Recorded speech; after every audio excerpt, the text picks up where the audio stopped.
நான் ஒரு தெளிவான விதியை கண்டுபிடித்துள்ளேன். 75 வயதை கடந்து 90 ஏன் 100 வயது வரை ஆரோக்கியமாக வாழ்பவர்கள் அனைவருக்கும் பொதுவான 5 சிறப்பு அறிகுறிகள் உள்ளன.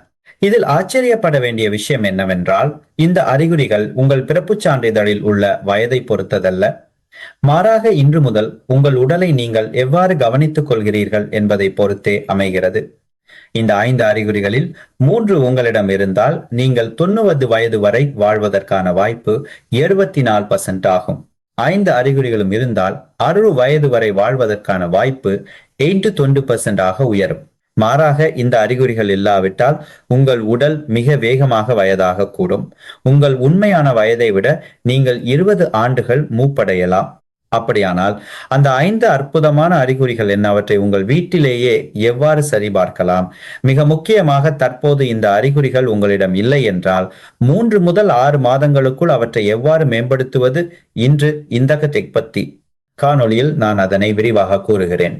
காணொளியை இறுதி வரை பார்த்து நான் கூறும் வழிமுறைகளை சரியாக பின்பற்றினால் உங்கள் முதுகு நேராகும், உங்கள் நடை மிகவும் சீராகும். மிக முக்கியமாக, ஊன்றுகோலின்றி உங்கள் பேரக்குழந்தையின் திருமணத்தில் நீங்கள் நம்பிக்கையுடன் கலந்து கொள்ள முடியும். உங்களை பார்த்து மக்கள் உங்கள் உண்மையான வயதை விட நீங்கள் மிகவும் இளமையாக தெரிகிறீர்கள் என்று கூறுவார்கள். தொடங்குவதற்கு முன் ஒரு சிறிய வேண்டுகோள். இந்த தகவல் உங்களுக்கு பயனுள்ளதாக இருந்தால் இந்த காணொளி பலரை சென்றடைய லைக் பொத்தானை அழுத்தவும், தினநலம் சேனலை சப்ஸ்கிரைப் செய்து அறிவிப்பு மணியை ஆன் செய்து கொள்ளவும். அப்போதுதான் இனி வரும் மதிப்புமிக்க ஆரோக்கிய குறிப்புகளை நீங்கள் தவறவிட மாட்டீர்கள். குறிப்பாக உங்கள் தற்போதைய வயதை கருத்து பெட்டியில் பகிரவும். நீண்டகால ஆரோக்கியத்தில் அக்கறை கொண்ட மக்களின் வயதை அறிய நான் ஆவலாக உள்ளேன். இப்போது நீங்கள் 9 அல்லது 100 வயது வரை ஆரோக்கியமாக வாழ்வீர்களா என்பதை தீர்மானிக்கும் அந்த 5 அறிகுறிகளை பார்ப்போம். 5வது அறிகுறியிலிருந்து 100வது அறிகுறி வரை பின்னோக்கி பார்ப்போம். 9வது அறிகுறி உங்களை மிகவும் ஆச்சரியப்படுத்தும். நான் பகிர விரும்பும் 5வது அறிகுறி கையின் பிடிப்பு சக்தி. இதை பெரும்பாலான மக்கள் அலட்சியப்படுத்துகிறார்கள். உங்களுக்கு தெரியுமா, 10 ஆண்டுகளுக்கு முன் நான் இழந்த ஒரு நோயாளி இன்றும் என் நினைவில் இருக்கிறார். அவருக்கு 73 வயது. வழக்கமான பரிசோதனைக்காக என்னிடம் வந்தார்.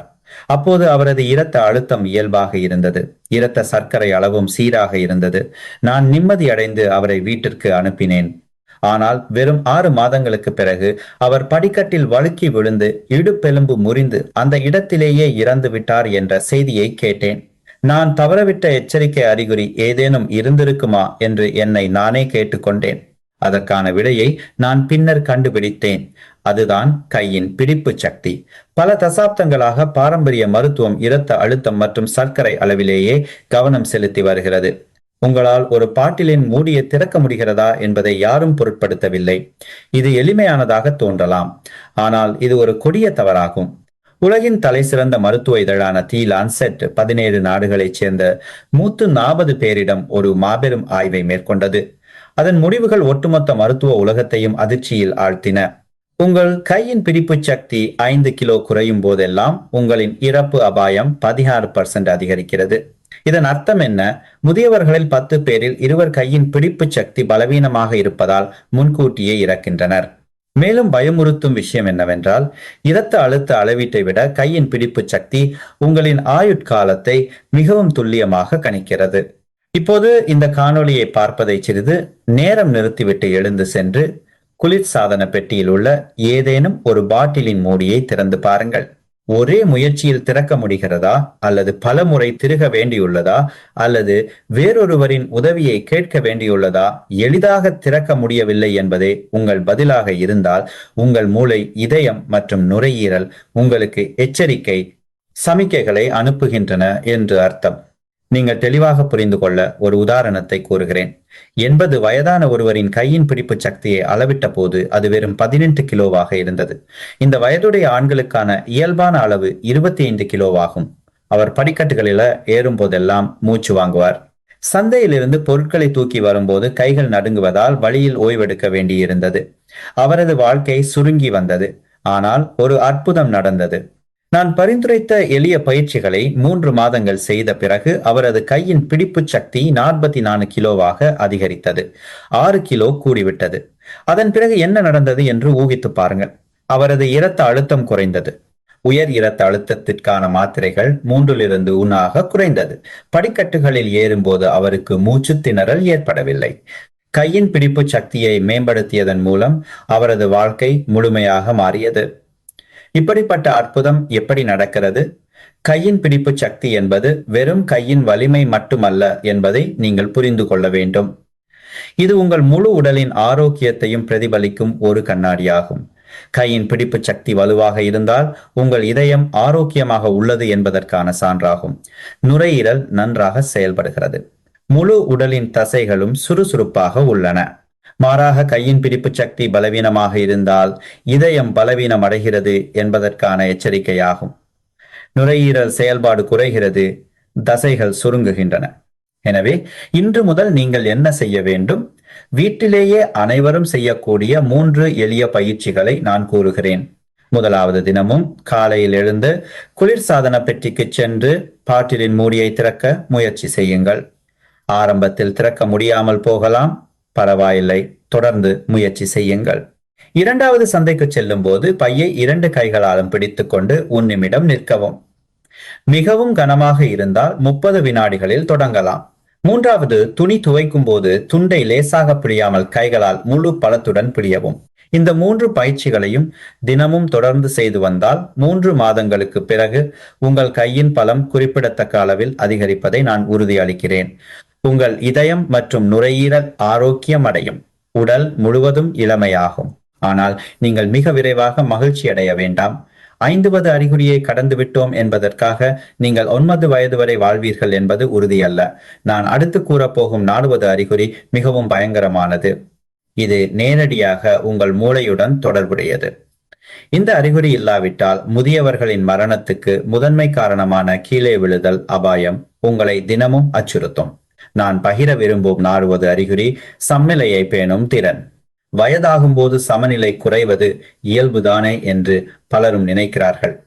ஆனால் உண்மையை சொல்வதென்றால் அது ஒரு ஆபத்தான எண்ணம். உங்களால் இந்த எளிய செயலை செய்து பார்க்க முடியுமா? நாளை காலையில் எழுந்து சுவரில் சாயாமல் பேண்ட் அணிந்து பாருங்கள். அவ்வளவுதான்.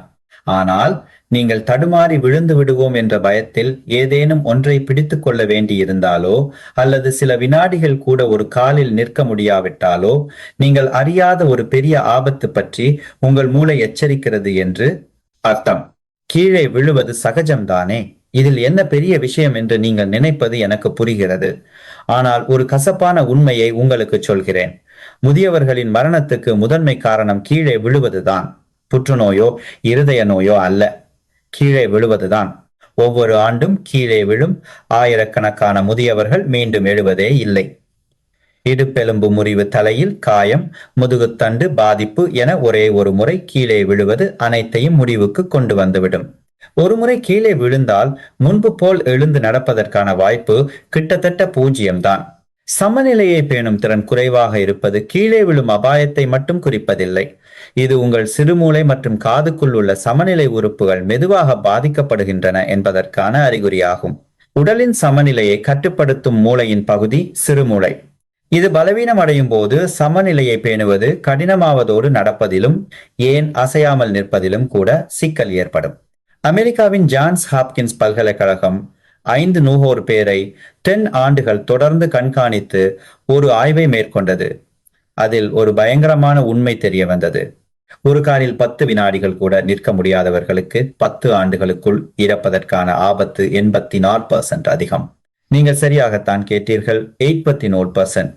சமநிலை இல்லாத 10 பேரில் 8 பேர் அடுத்த 10 ஆண்டுகளை தாண்ட மாட்டார்கள் என்பதே இதன் அர்த்தம். மாறாக ஒரு காலில் 30 வினாடிகளுக்கு மேல் நிற்கக்கூடியவர்களுக்கு பக்கவாதம் மற்றும் மூளை தொடர்பான நோய்கள் வருவதற்கான அபாயம் 52% குறைவு. இதை மேலும் தெளிவாக புரிந்து கொள்ள, ஒரு காலில் 5 வினாடிகள் கூட நிற்க முடியாத 87 வயதான ஒருவரை கற்பனை செய்து பாருங்கள். அவர் நடப்பதற்கு ஊன்றுகோலை பயன்படுத்த வேண்டும். வீட்டுக்குள்ளேயே அடிக்கடி தடுமாறுவார். மேலும் அவருக்கு இரத்த சர்க்கரை அளவு அதிகம் உள்ள நீரிழிவு நோயும் உள்ளது. வாழ்க்கை சுருங்கி தன்னம்பிக்கை குறைந்து கீழே விழுந்து விடுவோமோ என்ற பயம் அன்றாட வாடிக்கையாகிவிட்டது. ஆனால் நான் பரிந்துரைத்த எளிய பயிற்சிகளை 6 மாதங்கள் செய்த பிறகு அவரால் ஒரு காலில் 25 வினாடிகள் நிற்க முடிந்தது. ஊன்றுகோல் ஓரமாக வைக்கப்பட்டது. இரத்த சர்க்கரை அளவு அற்புதமாக இயல்பு நிலைக்கு திரும்பியது. மிகச்சிறந்த விஷயம் என்னவென்றால் அவர் இப்போது தனியாக கடைக்கு செல்ல முடிகிறது. தன்னை விட இளையவர்களை விட வேகமாக நடக்க முடிகிறது. இந்த அற்புதம் எப்படி நிகழ்ந்தது? ரகசியம் குளுட்டியில் தசைகளில் பிட்ட தசைகள் உள்ளது. இது மனித உடலின் மிகப்பெரிய தசை தொகுதியாகும். நின்று கொண்டே பேண்ட் அணியும் போது நீங்கள் இந்த தசைகளுக்கு பயிற்சி அளிக்கிறீர்கள். இவை வலுவடையும் போது முதுகுத்தண்டை பாதுகாத்து முழங்கால்களை சீராக வைத்து கீழே விழும் அபாயத்தை தடுக்கின்றன. மேலும் சமநிலை மேம்படும் போது நடக்கும் வேகம் அதிகரிக்கிறது. வேகமாக நடப்பதால் இரத்த ஓட்டம் சீராகி இரத்த சர்க்கரை அளவு இயற்கையாகவே குறைகிறது. எனவே நீங்கள் இன்று முதல் என்ன செய்ய வேண்டும்? இந்த 3 பயிற்சிகள் உங்கள் வாழ்க்கையை மாற்றும். முதலாவது நாளை காலை முதல் சுவரில் சாயாமல் ஒரு காலில் நின்று பேண்ட் அணிய பழகுங்கள். இரண்டாவது, பல் துலக்கும் போது ஒரு காலில் நில்லுங்கள். 5 வினாடிகளில் தொடங்கலாம். மூன்றாவது, டிவி பார்க்கும் போது அப்படியே உட்கார்ந்திருக்காமல் எழுந்து உட்காரும் பயிற்சியை 10 முறை செய்யுங்கள். தொடர்ந்து 3 மாதங்கள் இதை செய்தால் உங்கள் சமநிலை திறன் வியக்கத்தக்க அளவில் திரும்பும். கீழே விழும் ஆபத்து குறைந்து, சர்க்கரை அளவு குறைந்து, இளமை காலத்தை போல உங்களால் இலகுவாக நடக்க முடியும். ஆனால் கையின் பலம் குறித்த 5வது அறிகுறியையும் சமநிலை குறித்த 4வது அறிகுறியையும் கடந்து விட்டதால் 9 வயது வரை வாழ இதுவே போதும் என்று நினைக்க வேண்டாம். நான் கூறவிருக்கும் 3வது அறிகுறி முற்றிலும் வேறுபட்டது.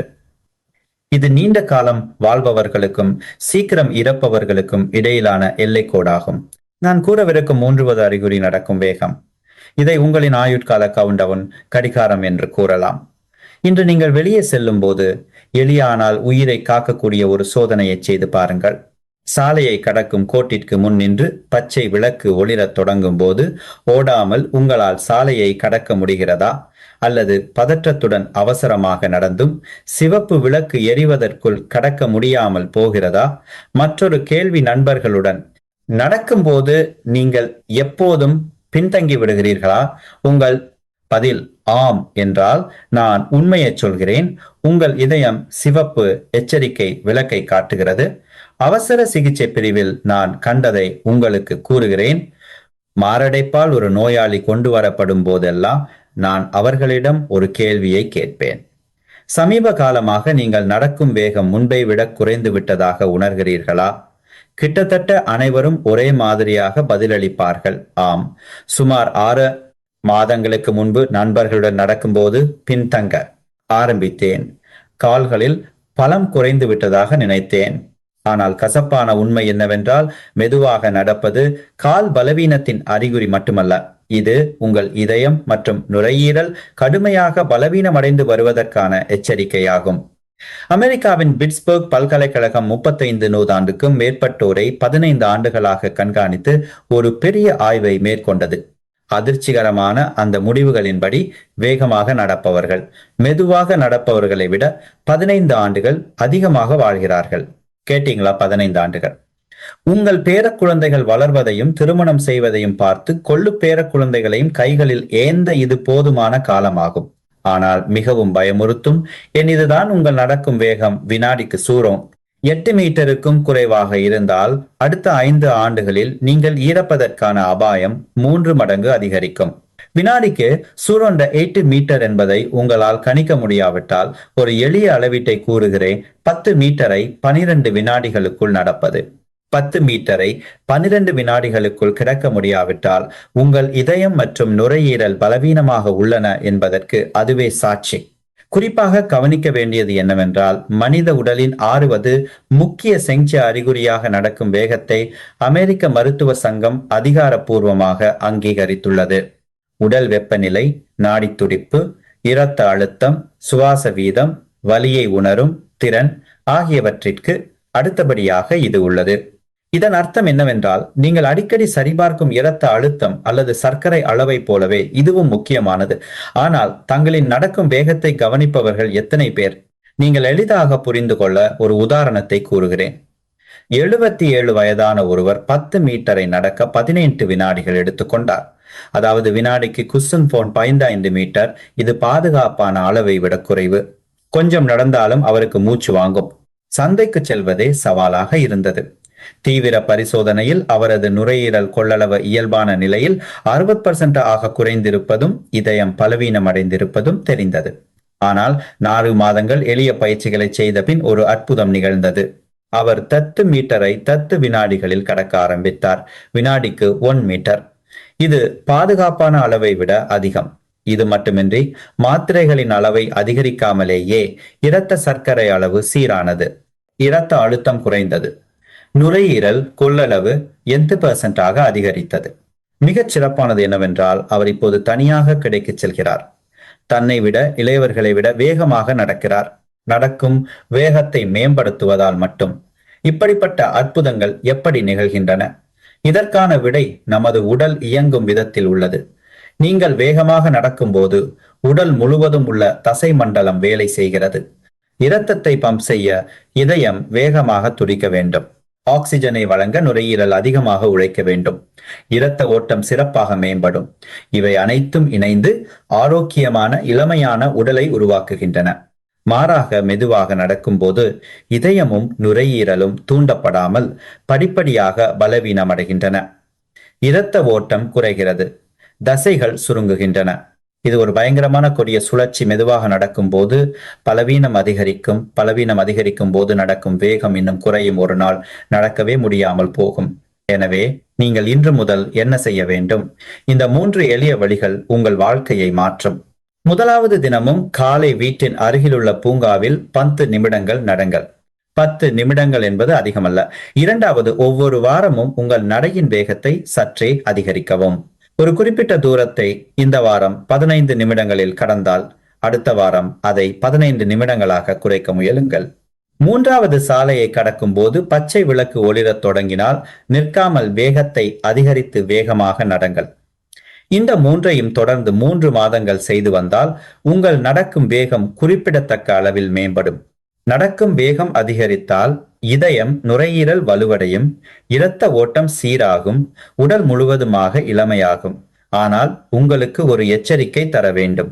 5வது அறிகுறியான கையின் பலம், 4வது அறிகுறியான சமநிலை, 3வது அறிகுறியான நடக்கும் வேகம் ஆகியவை நன்றாக இருந்தாலும் 2வது அறிகுறி இல்லை என்றால் நீங்கள் இன்னமும் பெரும் ஆபத்தில்தான் உள்ளீர்கள். பல்லாயிரக்கணக்கான நோயாளிகளை பரிசோதித்த என் அனுபவத்தில் மிகவும் ஆச்சரியம் அளிக்கும் அறிகுறி இதுவே. நான் பகிர விரும்பும் 2வது அறிகுறி உடலின் நெகிழ்வுத்தன்மை. இது நான் பல்லாயிரக்கணக்கானோரை சந்தித்த பயணத்தில் மிகவும் ஆச்சரியமான ஒன்றாக இருந்தது. இன்று இரவு தூங்குவதற்கு முன் ஒரு எளிய செயலை செய்து பாருங்கள். நாற்காலியில் அமர்ந்து கால்களை நேராக நீட்டி முன்னோக்கி குனியுங்கள். உங்கள் கைகள் கால் விரல்களை தொடுகின்றதா அல்லது பாதி குனியும் போதே உடல் விரைப்பாக இருப்பதால் நிறுத்த வேண்டியுள்ளதா? இன்னொரு கேள்வி, கால் நகங்களை வெட்டும் போது உங்களால் இயல்பாக சுவாசிக்க முடிகிறதா அல்லது மூச்சை பிடித்து கொண்டு ஒவ்வொரு முறை வெட்டும் போதும் சிரமப்படுகிறீர்களா? உங்களால் தொட முடியவில்லை என்றாலோ அல்லது மூச்சை பிடித்து கொண்டுதான் நகம் வெட்ட முடிகிறது என்றாலோ நான் உங்களுக்கு ஒரு கெட்ட செய்தியை கூற வேண்டும். உங்கள் உடலில் உள்ள இரத்த நாளங்கள் துருப்பிடித்த குழாய்களைப் போல கடினமாகி வருகின்றன. இது அச்சுறுத்தலோ மிகைப்படுத்தலோ அல்ல. ஜப்பானிய தமனி ஆராய்ச்சி சங்கம் உடலின் நெகிழ்வுத்தன்மைக்கும் இரத்த நாளங்களின் நிலைக்கும் இடையிலான உறவு குறித்து ஒரு முக்கிய ஆய்வை நடத்தியது. அதன் முடிவுகள் ஒட்டுமொத்த மருத்துவ உலகையே அதிர்ச்சி அடைய செய்தன. ஒட்டுறவு கெழுமாற்ற TIT என்ற மருத்துவ ஆய்வுகளில் இது மிக அதிகப்படியான எண்ணாகும். இதன் அர்த்தம் என்ன? உங்கள் உடல் விரைப்பாக இருந்தால் இரத்த நாளங்களும் கடினமாகின்றன. உடல் நெகிழ்வாக இருந்தால் இரத்த நாளங்களும் மென்மையாக இருக்கும். எளிமையாக சொன்னால், வெளியே கடினமாக இருந்தால் உள்ளேயும் கடினமாக இருக்கும். இரத்த நாளங்கள் கடினமாவதன் விளைவு என்ன? அதுதான் மாரடைப்பு மற்றும் பக்கவாதம். முதியவர்களின் மரணத்திற்கு முக்கிய காரணமான அமைதியான கொலையாளிகள் இவை. அவசர சிகிச்சை பிரிவில் வேலை செய்த ஆண்டுகளில் பல மாரடைப்பு நோயாளிகளை பார்த்துள்ளேன். ஆச்சரியமான விஷயம் என்னவென்றால், 10 நோயாளிகளுக்கு ஒரு பொதுவான பண்பு இருந்தது. அவர்களால் குனிந்து கால் நகங்களை வெட்ட முடியாது, கைகளால் கால் விரல்களை தொட முடியாது. அவர்களின் உடல் ஒரு மரக்கட்டையைப் போல விரைப்பாக இருந்தது. ஆனால் அப்போது காலம் கடந்து விட்டது. நீங்கள் முக்கியமான ஒன்றை புரிந்து கொள்ள வேண்டும். நெகிழ்வுத்தன்மை என்பது குனியும் திறன் மட்டுமல்ல, இது உங்கள் இரத்த நாளங்களின் ஆரோக்கியத்தை துல்லியமாக பிரதிபலிக்கும் உயிரியல் குறியீடாகும். உங்களால் குனிய முடியவில்லை என்றால் அது உங்களுக்கு வயதாகிவிட்டதால் அல்ல. இரத்த நாளங்கள் அடைபட்டு வருகின்றன, மீள்தன்மையை இழக்கின்றன, கடினமான குழாய்களாக மாறி வருகின்றன என்பதால் தான். இதை நீங்கள் தெளிவாக புரிந்து கொள்ள 79 வயதான ஒருவரை கற்பனை செய்து பாருங்க. அவரால் அறவே முன்னோக்கி குனிய முடியாது. அமர்ந்து கால்களை நீட்டி குனியும் பரிசோதனையில் அவரது கைகள் கால் விரல்களிலிருந்து 30 செமி தள்ளி நின்றன. இது ஒரு அபாயகரமான தூரமாகும். மேலும் பரிசோதித்ததில் அவரது இரத்த நாளங்களின் வயது 9 என்று தெரிய வந்தது. உண்மையான வயதை விட 11 ஆண்டுகள் அதிகம். தமனி கடினமாதல் நிலை மிகவும் தீவிரமாக இருந்தது. படிக்கட்டுகளில் ஏறும் போதெல்லாம் நெஞ்சு வலி, மூச்சு திணறல் போன்ற அறிகுறிகள் இருந்தன.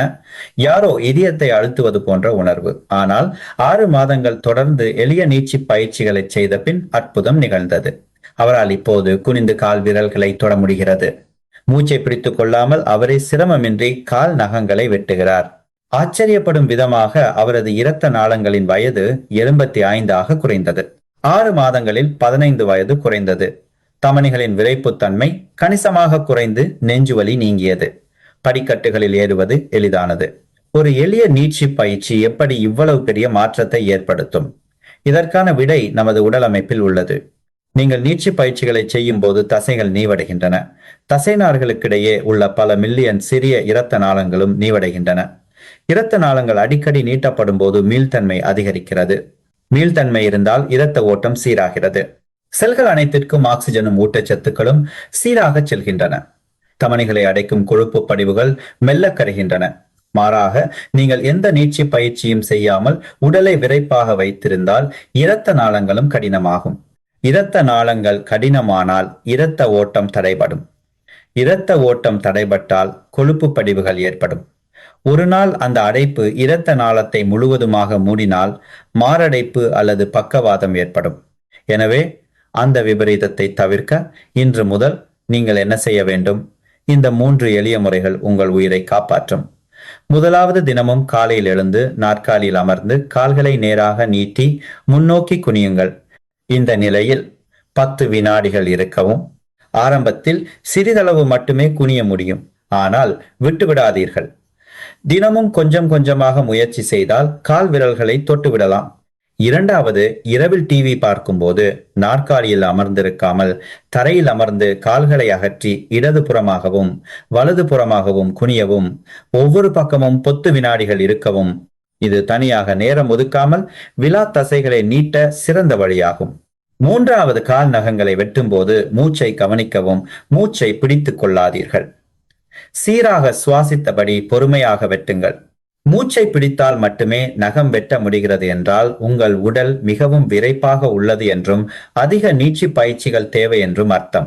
தொடர்ந்து 3 மாதங்கள் இந்த பயிற்சிகளை செய்தால் உடல் நல்ல நெகிழ்வு தன்மையை பெறும். உடல் நெகிழ்வடைந்தால் இரத்த நாளங்கள் மென்மையாகும். இரத்த ஓட்டம் மேம்படும். மாரடைப்பு மற்றும் பக்கவாத ஆபத்து பெருமளவு குறையும். முதல் வாரத்திலிருந்தே மாற்றத்தை உணர்வீர்கள். ஆனால் நான் உங்களுக்கு மிக முக்கியமான ஒன்றை எச்சரிக்க வேண்டும். 5வது, 4வது, 3வது மற்றும் 2வது அறிகுறிகள் உங்களிடம் இருந்தாலும் 3வது அறிகுறி இல்லாவிட்டால் அனைத்தும் வீணாகிவிடும். நான் 8-9 தாக்கும் மேற்பட்ட நோயாளிகளை பார்த்த அனுபவத்தில் மிகவும் உறுதியாக நம்புவது இந்த 9 அறிகுறியை தான். 1 வயது வரை வாழ முடியுமா என்பதை தீர்மானிக்கும் தங்கத் திறவுகோல் அதுவே. மிக முக்கியமாக நான் பகிர விரும்பும் 1வது அறிகுறி உளவியல் ரீதியான வயது. உங்களை நீங்கள் எப்படி நினைக்கிறீர்கள் என்பதுதான் அது. இது உங்களிடமுள்ள மிக வலிமையான ஆயுதம். ஆனால் இதை எப்படி பயன்படுத்துவது என்று உங்களுக்கு தெரியாமல் இருக்கலாம். இன்று இரவு தூங்குவதற்கு முன் கண்ணாடியின் முன் நின்று உங்களை நீங்களே 2 எளிய ஆனால் வாழ்க்கையை மாற்றக்கூடிய கேள்விகளை கேட்டுக்கொள்ளுங்கள். நான் பார்க்க எத்தனை வயதுக்காரர் போல தெரிகிறேன்? நான் எத்தனை வயதுக்காரர் போல உணர்கிறேன்? பிறப்புச் சான்றிதழில் உள்ள வயதை விட நீங்கள் உங்களை இளமையாக உணர்கிறீர்களா அல்லது முதியவராக உணர்கிறீர்களா? இது ஏதோ மனதை தேற்றிக் கொள்ளும் வீணான நேர்மறை எண்ணம் என்று நினைக்க வேண்டாம். நான் கூறப்போவது அறிவியல் பூர்வமாக நிரூபிக்கப்பட்ட உண்மைகள். இதை கேட்டால் நீங்கள் உங்கள் காதுகளையே நம்ப மாட்டீர்கள். லண்டன் பல்கலைக்கழகம் ஒரு பெரிய ஆய்வை நடத்தியது. பத்ரோசைடின் பெயரை 20 ஆண்டுகளாக பின்தொடர்ந்தது. அவர்களின் ஒவ்வொரு அசைவும் கண்காணிக்கப்பட்டது. முடிவுகள் மருத்துவ உலகையே அதிர வைத்தன. எனக்கு 75 வயதாகிவிட்டது என்று நம்புபவர்களுக்கும் எனக்கு வெறும் 55 வயதுதான் என்று நம்புபவர்களுக்கும் இடையிலான இறப்பு விகித வேறுபாடு 41% ஆகும். இதன் அர்த்தம் புரிகிறதா? தங்களின் வயதை பற்றி எப்படி நினைக்கிறார்கள் என்பதை பொறுத்தே 10ல் 4 பேர் நீண்ட காலம் வாழ்கிறார்கள். ஆனால் அது மட்டும் அதிர்ச்சியூட்டும் கண்டுபிடிப்பல்ல. இறந்த பார்த்துட்டால் உலகின் முன்னணி அறிவியல் இதழான நேச்சர் ஒரு முக்கிய ஆய்வை வெளியிட்டது. இது ஒரு சிக்கலான பெயருடைய செல் அமைப்பை பற்றியது. ஆனால் நான் அதை எளிமையாக உயிர்க்கயிறு என்று கூறுகிறேன். இதுவே உங்கள் செல்கள் எவ்வளவு காலம் வாழும் என்பதை தீர்மானிக்கிறது. இந்த கயிறு நீளமாக இருந்தால் செல்கள் அதிக காலம் வாழும் உடல் ஆரோக்கியமாக இருக்கும். இது குட்டையாக இருந்தால் செல்கள் விரைவில் இறக்கும் உடலுக்கு விரைவில் வயதாகும். ஆச்சரியம் என்னவென்றால் தங்களை இளமையாக நினைப்பவர்களின் உயிர்க்கயிறு தங்களை முதியவர்களாக நினைப்பவர்களை விட உண்மையில் நீளமாக இருக்கிறது. மனம் இளமையாக இருந்தால் செல்களும் இளமையாக இருக்கும். இது தத்துவம் அல்ல, தூய்மையான அறிவியல். இது எப்படி சாத்தியம்? இது இயங்கும் விதம் என்ன? உங்களை நீங்கள் இன்னும் இளமையாக நம்பும் போது உங்கள் உடலின் நோய் எதிர்ப்பு அமைப்பு அதிக ஆற்றலுடன் செயல்படுகிறது. உடலை பாதுகாக்கும் செல்கள் சுறுசுறுப்பாக வேலை செய்கின்றன. ஆரோக்கியத்திற்கு தேவையான பொருட்களை உடல் அதிகம் உற்பத்தி செய்கிறது. இந்த செயல்முறை ஒவ்வொரு நாளும் மணி நேரமும் நிமிடமும் நடக்கிறது. உங்கள் உடல் உண்மையில் இளமையாகிறது. இது மாயமோ மந்திரமோ அல்ல, ஆயிரக்கணக்கான அறிவியல் ஆய்வுகளால் நிரூபிக்கப்பட்ட உண்மை. உளவியல் ரீதியான சக்தியை பற்றி விளக்க ஒரு உதாரணம் கூறுகிறேன். 88 வயதான ஒருவர் ஊன்றுகோல் இன்றி சுயமாக நடக்கிறார். அவரிடம் கேட்டபோது, எனது பிறப்பு சான்றிதழில் 88 என்று இருந்தாலும் என் மனதில் எனக்கு 65 வயதுதான் என்று நம்புகிறேன் என்றார். தினமும் காலையில் எழுந்து அவர் 5 பயிற்சிகளையும் செய்கிறார். பாட்டிலின் மூடியை திறந்து கையின் பலத்தை அதிகரிப்பது, சுவரில் சாயாமல் பேண்ட் அணிந்து சமநிலையை பேணுவது, வேகமாக நடப்பது நீட்சி பயிற்சி. மேலும் மிக முக்கியமாக கண்ணாடியை பார்த்து தனக்குத்தானே சொல்வார், நான் இன்னும் இளமையாக இருக்கிறேன். பேரக்குழந்தையின் திருமணத்துக்கு செல்ல வேண்டும். கொள்ளு பேரக்குழந்தையை ஏந்த வேண்டும். மருத்துவ பரிசோதனையில் அவரது 5 அறிகுறிகளும் சிறப்பாக இருந்தன. இரத்த நாளங்களின் வயது வெறும் 70 உண்மையான வயதை விட 18 ஆண்டுகள் குறைவு. உடல் மனதை பின்தொடரும் என்ற வலுவான நம்பிக்கையே அவரது ரகசியம். யதார்த்தமும் அதை முழுமையாக நிரூபிக்கிறது. மாறாக முன்கூட்டியே இறப்பவர்களிடம் நான் கண்ட ஒரு பொதுவான விஷயம், அவர்கள் எப்போதும் எனக்கு வயதாகிவிட்டது, என்னால் இனி முடியாது என்று சொல்வார்கள். அவர்களின் மனம் முதலில் முதிர்ச்சி அடைகிறது, உடலும் அதை பின்தொடர்கிறது. இது ஒரு மோசமான சுழற்சி. உங்களை முதியவராக நினைக்கும் போது உடல் பலவீனம் அடைகிறது. பலவீனம் அடையும் போது மேலும் முதியவராக உணர்கிறீர்கள். இறுதியில் எல்லாமே முடிந்து விடுகிறது. ஆனால் மிக முக்கியமான ஒன்றை நான் வலியுறுத்த வேண்டும். சும்மா உட்கார்ந்து கொண்டு நான் இளமையாக இருக்கிறேன் என்று மட்டும் சொல்லிக் கொண்டிருக்க கூடாது. நீங்கள் அதை முழுமையாக நம்ப வேண்டும். மேலும் அந்த நம்பிக்கையை செயலில் காட்ட வேண்டும். தினமும் 5 பயிற்சிகளையும் செய்யுங்கள். கையின் பலத்தை அதிகரிப்பது, சமநிலையை பேணுவது, வேகமாக நடப்பது, நீட்சி பயிற்சிகள் மற்றும் இளமையான மனநிலையை வளர்ப்பது. நாளை முதல் நீங்கள் என்ன செய்ய வேண்டும்? இந்த 3 எளிய முறைகள் உங்கள் வாழ்க்கையை மாற்றும். முதலாவது, தினமும் காலையில் எழுந்து கண்ணாடியின் முன் நின்று சத்தமாக சொல்லுங்கள், நான் இன்னும் இளமையாக இருக்கிறேன். முணுமுணுக்க வேண்டாம், மனதிற்குள் நினைக்க வேண்டாம், சத்தமாக சொல்லுங்கள். அப்போதுதான் காதுகள் கேட்டு மூளை அதை பதிவு செய்யும். நீங்கள் சொல்லத் தொடங்கினால் அதை நம்ப ஆரம்பிப்பீர்கள். இரண்டாவது, உங்கள் உண்மையான வயதை விட 10 வயது குறைவு என்று நம்புங்கள். 75 என்றால் 65 என்றும் 80 என்றால் 70 என்றும் நம்புங்கள். இதை உங்களை நீங்களே ஏமாற்றிக் கொள்வதாக நினைக்க வேண்டாம். இது உங்கள் மூளையை மறுபிரசுரம் செய்து இளமைக்கான வழிமுறைகளை செயல்படுத்தும் உத்தியாகும். மூன்றாவது, மிக முக்கியமாக, தினமும் 5 பயிற்சிகளையும் தவறாமல் செய்யுங்கள். பாட்டிலின் மூடியை திறந்து கையின் பலம் நின்றபடி பேண்ட் அணிந்து சமநிலை வேகமாக நடந்து இதயம் நீட்சி பயிற்சிகளால் நெகிழ்வுத்தன்மை மற்றும் நான் இளமையாக இருக்கிறேன் என்று சத்தமாக கூறி உளவியலை மேம்படுத்துவது. இதோ உங்களுக்கான எதிர்பார்ப்பு அட்டவணை. 3 மாதங்களில் உங்கள் உடலில் தெளிவான மாற்றத்தை உணர்வீர்கள். 6 மாதங்களுக்கு பிறகு பரிசோதனையில் இரத்த நாளங்களின் வயது குறைந்திருப்பதை பார்த்து ஆச்சரியப்படுவீர்கள். 1 வருடத்திற்கு பிறகு உங்களை பார்ப்பவர்கள் நீங்கள் மிகவும் இளமையாக தெரிகிறீர்கள், என்ன ரகசியம் என்று கேட்பார்கள். இதுதான் 9வது அறிகுறியான உளவியல் வயதின் சக்தி. காலத்தை வெல்ல உங்களிடம் உள்ள மிகச்சிறந்த ஆயுதம் இதுவே. இப்போது 5 அறிகுறிகளையும் பற்றி தெரிந்து கொண்டீர்கள். இவை அனைத்தும் ஒன்றோடொன்று தொடர்புடையவை என்பதை நீங்கள் புரிந்து கொள்ள வேண்டும். இந்த 5 அறிகுறிகளும் தனித்தனியாக இயங்குவதில்லை. இவை ஒரு இயந்திரத்தில் உள்ள 5 பச்சக்கரங்கள், கியர்ஸ் போன்றவை.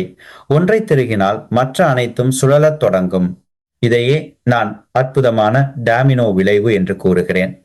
இது உங்கள் ஆரோக்கியத்தை பற்றிய உங்கள் பார்வையை முழுமையாக மாற்றும். இந்த 5 அறிகுறிகளும் ஒன்றையொன்று எப்படி பாதிக்கின்றன என்பதை விளக்குகிறேன். தினமும் பாட்டில் மூடியை திறப்பது மற்றும் துணியை பிழிவதன் மூலம் உங்கள் கையின் பலம் அதிகரிக்கும் போது என்ன நடக்கிறது?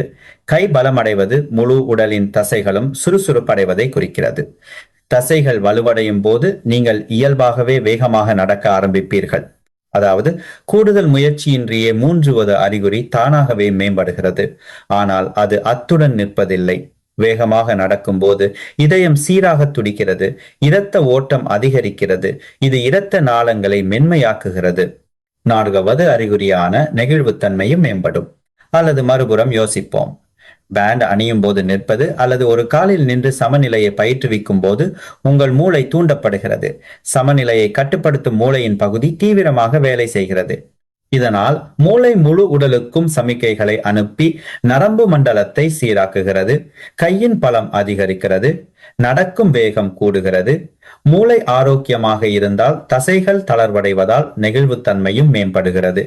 அப்படியானால் 5வது அறிகுறியான உளவியல் வயது மற்ற அனைத்து பூட்டுகளையும் திறக்கும் மாஸ்டர் சாவி இதுவே. நீங்கள் இன்னும் இளமையாக இருக்கிறீர்கள் என்று நம்பி தினமும் காலையில் நான் ஆரோக்கியமாக இருக்கிறேன் என்று சத்தமாக கூறும்போது உங்கள் மூளை நேர்மறையான ரசாயனங்களை சுரக்கிறது. இவை உங்கள் மனநிலையை சிறப்பாக்குவதோடு தசைகளின் வலிமையை அதிகரித்து சமநிலையை மேம்படுத்தி நடக்கும் வேகத்தை கூட்டி இரத்த நாளங்களை மென்மையாக்குகின்றன. நேர்மறையான எண்ணம் உடற்பயிற்சியின் பலனை 30% வரை அதிகரிக்கிறது என அறிவியல் நிரூபித்துள்ளது. அதனால்தான் நான் இதை தொடர்ந்து வலியுறுத்துகிறேன். 2 அறிகுறிகளை மட்டும் தேர்ந்தெடுத்துவிட்டு மற்றவற்றை புறக்கணிக்காதீர்கள். பலர் என்னிடம் டாக்டர் கயான் டி சில்வா, நான் மிகவும் பிஸியாக இருக்கிறேன், கையின் பலம் மற்றும் நடக்கும் வேகத்தில் மட்டும் கவனம் செலுத்தலாமா என்று கேட்பார்கள். எனது பதில் எப்போதும் கூடாது என்பதே. ஏன் என்று கேளுங்கள். கையின் பலத்தையும் நடக்கும் வேகத்தையும் மட்டும் மேம்படுத்திவிட்டு சமநிலையை புறக்கணிப்பதாக வைத்துக் கொள்வோம். உங்கள் கைகள் பலமாக இருக்கலாம், வேகமாக நடக்கலாம். ஆனால் ஒரு நாள் படிக்கட்டில் இறங்கும் போது சமநிலை இழந்து தடுமாறி கீழே விழலாம். ஒருமுறை விழுந்தால் நீங்கள் கட்டி எழுப்பிய அனைத்தையும் இழக்க நேரிடும்.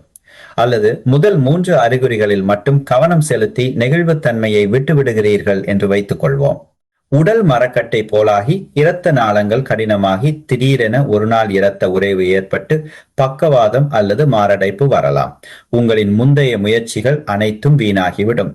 எல்லாவற்றுக்கும் மேலாக நாட்பயிற்சிகளையும் செய்துவிட்டு உளவியல் வயதை புறக்கணித்தால் எனக்கு வயதாகிவிட்டது, இனி நம்பிக்கை இல்லை என்று நினைத்தால் உடற்பயிற்சியின் பலன் பாதியாகிவிடும். பலர் சரியாக பயிற்சி செய்தும் பலன் தாமதமாவதை பார்த்திருக்கிறேன். காரணம் தங்களை அவர்கள் நம்பாததுதான். மாறாக தங்கள் மீது நம்பிக்கை வைத்து பயிற்சி செய்பவர்கள் மிக விரைவாக முன்னேற்றத்தை காண்கிறார்கள். இதுவே இந்த 5 அறிகுறிகளும் ஒரு முழுமையான அமைப்பாக செயல்பட வடிவமைக்கப்பட்டிருப்பதற்கான காரணம். ஒவ்வொன்றும் மற்றொன்றை நிறைவு செய்கிறது. ஒவ்வொன்றும் மற்றதன் பலனை அதிகரிக்கிறது. அனைத்தையும் செய்யும் போது அது ஒரு நேர்மறையான சுழற்சியை உருவாக்குகிறது. ஆரோக்கியம் கூடும் போது மேலும் பயிற்சி செய்ய தோன்றும். பயிற்சி செய்யும் போது மேலும் ஆரோக்கியம் கூடும். அமெரிக்காவின் ஸ்டான்போர்ட் பல்கலைக்கழகம் முதியவர்களை 2 குழுக்களாக பிரித்து 3 ஆண்டுகள் ஆய்வு செய்தது. முதல் குழு 5 3 மட்டும் செய்தது. 2வது குழு அனைத்தையும் செய்தது. முடிவில் அனைத்தையும் செய்த குழுவின் ஆரோக்கியம் மற்ற குழுவை விட 2007 மடங்கு அதிகமாக மேம்பட்டிருந்தது. 2 மடங்கு அல்ல, 2000 மடங்கு. இதுதான் அனைத்தும் இணைந்து செயல்படும் போது உருவாகும் சக்தி. எனவே எந்த ஒரு பயிற்சியையும் தவிர்க்காதீர்கள். ஒவ்வொரு பயிற்சிக்கும் சில நிமிடங்களே ஆகும். மொத்தமாகவே 20 முதல் 30 நிமிடங்களுக்கு மேல் ஆகாது. ஆனால் இது உங்களுக்கு 15 ஆண்டுகள் ஆயுளை நீட்டிக்கவும், பேர குழந்தைகளை பார்க்கவும், யாருடைய உதவியும் இல்லாமல் சுயமாக வாழவும் உதவும். இதுவே உங்களை நீங்களே கவனித்துக் கொள்ளும் மிக சிறந்த முதலீடு அல்லவா? நினைவில் கொள்ளுங்கள், இந்த 5 அறிகுறிகளும் 5 தனித்தனி விஷயங்கள் அல்ல. அவை நீண்ட ஆயுள் மற்றும் ஆரோக்கியம் என்ற முழுமையான ஓவியத்தின் 5 பகுதிகள். ஒன்று குறைந்தாலும் ஓவியம் முழுமையடையாது. 5 அறிகுறிகளின் செயல்பாட்டை புரிந்து கொண்டாலும் ஒட்டுமொத்த வெற்றியையும் தீர்மானிக்கும் மிக முக்கியமான காரணி ஒன்று உள்ளது. அதுதான் உளவியல். 1 வயது வரை வாழ்பவர்களிடம் சில பொதுவான குணாதிசயங்கள் இருப்பது தற்செயலானதல்ல. அறிவியல் நிரூபித்த ரகசியங்களை உங்களுக்கு கூறுகிறேன். முதல் மற்றும் மிக முக்கியமான பண்பு, அவர்கள் தங்களை ஒருபோதும் முதியவர்கள் என்று அழைப்பதில்லை. நான் அவர்களிடம் வயதை கேட்கும் போதெல்லாம் அவர்கள் சிரித்துக் கொண்டே, டாக்டர் கயாண்டி சில்வா, வயது என்பது வெறும் எண்தான் என்பார்கள். அவர்கள் தங்கள் பிறப்புச் சான்றிதழில் உள்ள வயதை மறுக்கவில்லை. ஆனால் அந்த எண் தங்கள் திறமையை தீர்மானிக்க அவர்கள் அனுமதிப்பதில்லை. எட்டெழுத்த எண் தத்த வயதாக இருந்தாலும் தங்களை மேம்படுத்திக் கொள்ள முடியும் என்று அவர்கள் நம்புகிறார்கள். இரண்டாவது பண்பு நிபந்தனையற்ற நேர்மறையான மனப்பான்மை. இவர்கள் எந்த பிரச்சனையும் இல்லாத அதிர்ஷ்டசாலிகள் அல்ல. நேசத்திற்குரியவர்களை இழப்பது, நோய்கள், நிதி நெருக்கடி என பல கஷ்டங்களை கடந்தவர்கள்தான். ஆனால் அவர்கள் அனைத்து சூழ்நிலைகளிலும் நேர்மறையான விஷயங்களை தேடுகிறார்கள். கீழே விழும்போது நான் மிகவும் துரதிருஷ்டவசமானவன் என்று புலம்பாமல், நல்லவேளை லேசாகத்தான் விழுந்தேன், அடுத்த முறை கவனமாக இருக்க வேண்டும் என்று கூறுவார்கள். நோய்வாய்ப்படும் போது நான் சாகப் போகிறேன் என்று நினைக்காமல், என் உடலை இன்னும் நன்றாக கவனிக்க இது ஒரு வாய்ப்பு என்று நினைப்பார்கள். இந்த மனப்பான்மை இயற்கையாக வருவதில்லை. இது தினசரி பயிற்சியின் விளைவு. மூன்றாவது பண்பு எதிர்காலத்தை பற்றிய தெளிவான இலக்குகள். நான் சந்தித்த நீண்ட ஆயுள் கொண்ட அனைவருக்கும் ஏதேனும் ஒரு ஆசை இருக்கும். பேர குழந்தைகள் வளர்வதை பார்க்க வேண்டும், பயணிக்காத இடங்களுக்கு செல்ல வேண்டும், அல்லது ஒரு வேலையை முடிக்க வேண்டும் என ஏதாவது ஒன்று இருக்கும். அவர்கள் மரணத்திற்காக காத்திருக்காமல் நம்பிக்கையுடனும் இலக்குகளுடனும் வாழ்கிறார்கள். இதுவே அவர்கள் தினமும் தங்களை கவனித்துக் கொள்வதற்கான உந்துதலாக அமைகிறது. டாக்டர், இதையெல்லாம் கேட்க நன்றாகத்தான் இருக்கிறது, ஆனால் சில சமயம் விரக்தியாக இருக்கிறது. சில நாட்கள் செய்துவிட்டு நிறுத்தி விடுகிறேன், பிறகு குற்ற உணர்ச்சியாக இருக்கிறது என்று நீங்கள் நினைப்பது எனக்கு புரிகிறது. கவலைப்படாதீர்கள், இது மிகவும் சாதாரண உணர்வுதான். நீண்ட காலம் வாழ்பவர்களும் சில நேரங்களில் இப்படி சோர்வடைவார்கள். ஆனால் அதை கையாள்வதற்கான பயனுள்ள வழிகள் அவர்களிடம் உள்ளன. முதல் வழி இலக்குகளை சிறியதாக பிரிப்பது. 100 வயது வரை வாழ வேண்டும் என்ற பெரிய இலக்குக்கு பதிலாக இன்று பாட்டில் மூடியை திறக்க வேண்டும், அல்லது இந்த வாரம் சென்ற வாரத்தை விட சற்று வேகமாக நடக்க வேண்டும் என்ற சிறிய இலக்குகளை வைப்பார்கள். அது சாதிக்கும் போது அவர்கள் மகிழ்ந்து தொடர்ந்து செயல்படுவதற்கான ஊக்கத்தை பெறுகிறார்கள். இரண்டாவது வழி ஒரு துணையை தேடுவது. தனியாக பயிற்சி செய்யும் போது எளிதில் சோர்வு வரும், ஆனால் சேர்ந்து செய்யும் போது மிகவும் சுவாரஸ்யமாக இருக்கும். நண்பர், அண்டை வீட்டார் அல்லது குடும்பத்தினருடன் சேர்ந்து செய்வார்கள். ஒருவர் சோர்வடையும் போது மற்றவர் ஊக்குவிப்பார். இதுவே சமூகத்தின் சக்தி. மூன்றாவது வழி தங்களின் முன்னேற்றத்தை பதிவு செய்வது. இன்று மூடியை திறந்தேன், ஒரு காலில் 10 வினாடிகள் நின்றேன், மூச்சு வாங்காமல் நடந்தேன் என்று சிறிய விஷயங்களை கூட குறித்து வைப்பார்கள். ஒரு மாதத்திற்கு பிறகு திரும்பி பார்க்கும் போது தங்களின் முன்னேற்றத்தை கண்டு பெருமைப்படுவார்கள். ஆனால் இப்போது நோயாளிகளிடமிருந்து நான் தினசரி கேட்கும் மனத்தடைகளை பற்றி பேசுகிறேன். முதல் தடை, டாக்டர், எனக்கு மிகவும் வயதாகிவிட்டது, இனி என்னால் மாற முடியாது. இதை கேட்கும் போது அந்த நபர் தமக்கான வாய்ப்பை தாமே அடைத்துக் கொள்கிறாரே என்று எனக்கு வருத்தமாக இருக்கும். மனித உடல் எந்த வயதிலும் மாறக்கூடியது என்பதே அறிவியல் உண்மை. ஹார்வர்ட் பல்கலைக்கழக ஆய்வின்படி 9 வயதான ஒருவரின் தசை வலிமை 8 வார பயிற்சிக்கு பிறகு குறிப்பிடத்தக்க அளவில் 184% அதிகரிக்கிறது. உங்கள் மூளை கடைசி மூச்சு வரை புதிய நரம்பு இணைப்புகளை உருவாக்கக்கூடியது. பிரச்சனை உங்களுக்கு வயதாகிவிட்டது என்பது அல்ல, நீங்கள் உங்களுக்கு வயதாகிவிட்டது என்று நம்புவதுதான். 9 வயதான ஒருவரால் மாற முடியும் என்றால் 60-70 வயதான உங்களால் ஏன் முடியாது? இதை எப்படி வெல்வது? இன்று முதல் எனக்கு வயதாகிவிட்டது என்பதற்கு பதிலாக நான் புதிய பயணத்தை தொடங்குகிறேன் என்று கூறுங்கள். தினமும் காலை சத்தமாக, இன்று என் உடல் நேற்றை விட சற்றே இளமையாக இருக்கிறது என்று சொல்லுங்கள். உங்கள் மூளை அதை நம்பி நேர்மறையான மாற்றங்களை தொடங்கும். இரண்டாவது தடை, நான் மிகவும் பிஸியாக இருக்கிறேன், பயிற்சி செய்ய நேரமில்லை. இதைத்தான் நான் அதிகமாக கேட்கிறேன், இதைத்தான் நான் கடுமையாக எதிர்க்கிறேன்.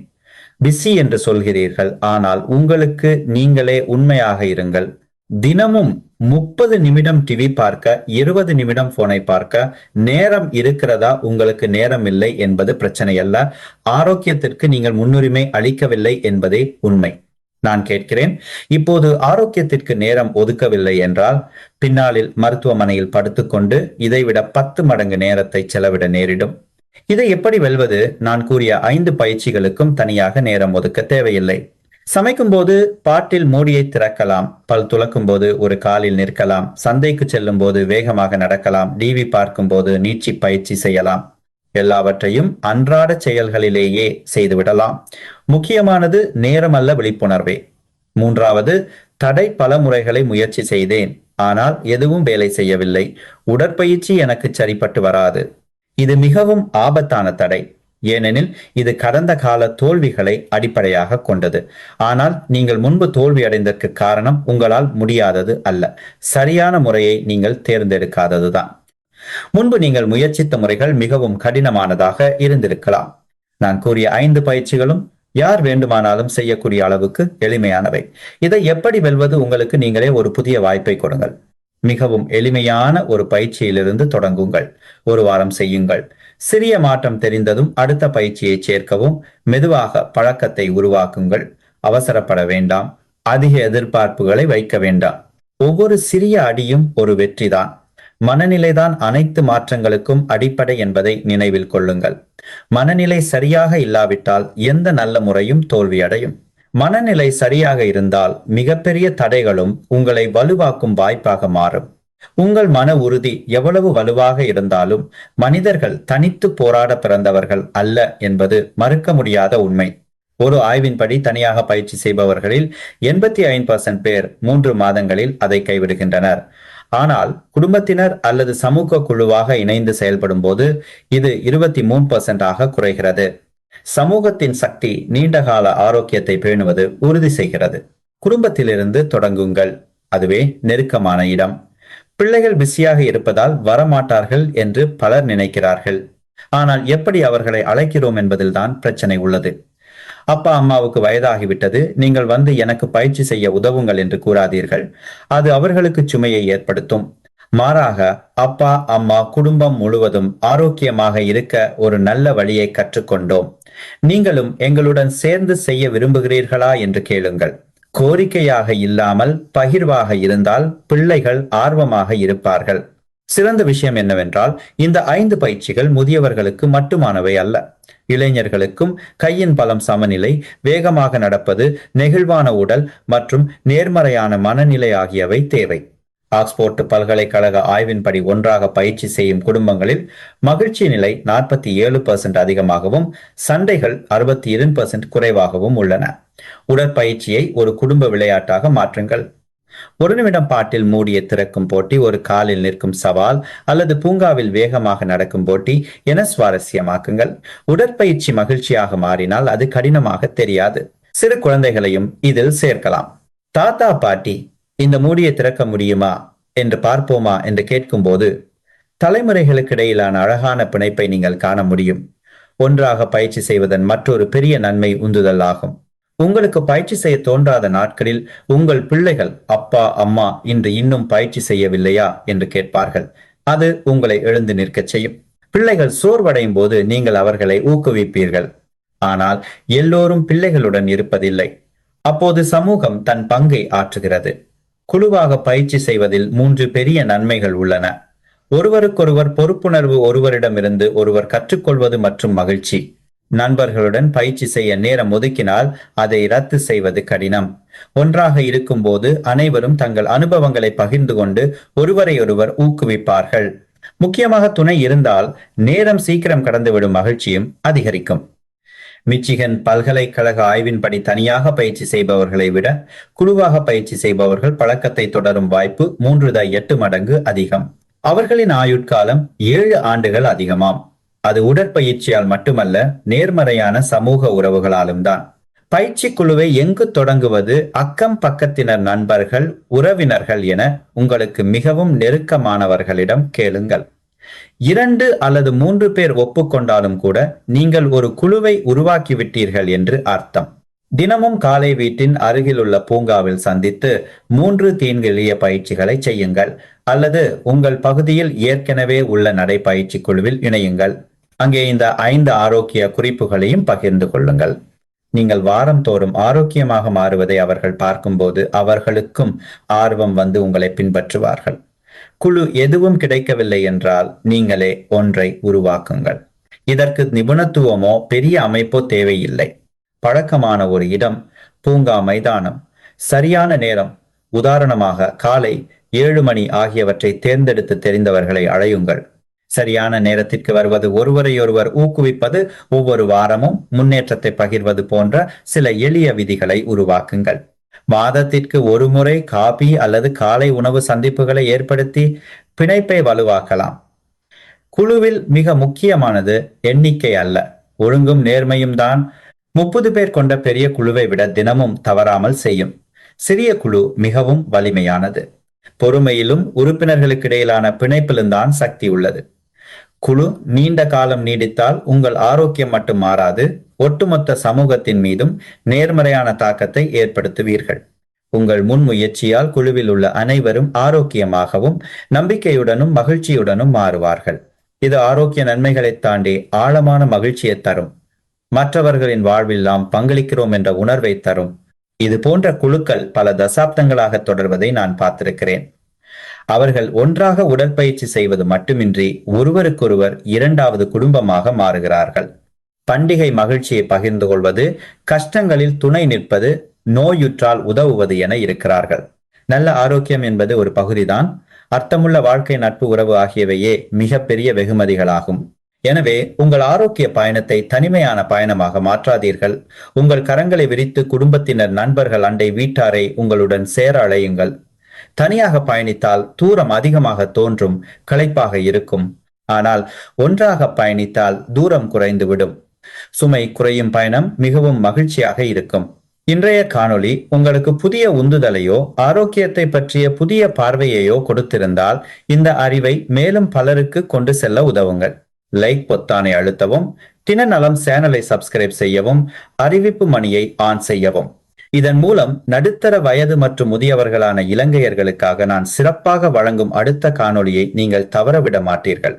கீழே உங்கள் கருத்துக்களை பதிவிடுங்கள். நான் ஒவ்வொரு வரியையும் படித்து உங்கள் எல்லா கேள்விகளுக்கும் பதிலளிப்பேன். உங்கள் பொன்னான நேரத்தை ஒதுக்கி என்னுடன் இணைந்ததற்கு நன்றி. நீங்கள் எப்போதும் ஆரோக்கியத்துடனும் முழு ஆற்றலுடனும் நெகிழ்வான உடலுடனும் ஒவ்வொரு நாளும் அட்டொரு வயதை நோக்கி நெருங்கும் நீண்ட மகிழ்ச்சியான அர்த்தமுள்ள வாழ்க்கையை வாழ வாழ்த்துகிறேன். அடுத்த காணொளியில் மீண்டும் சந்திப்போம். நினைவில் கொள்ளுங்கள், உங்கள் ஆரோக்கியமே நீங்கள் உங்கள் குடும்பத்திற்கு தரும் மிக சிறந்த பரிசாகும்.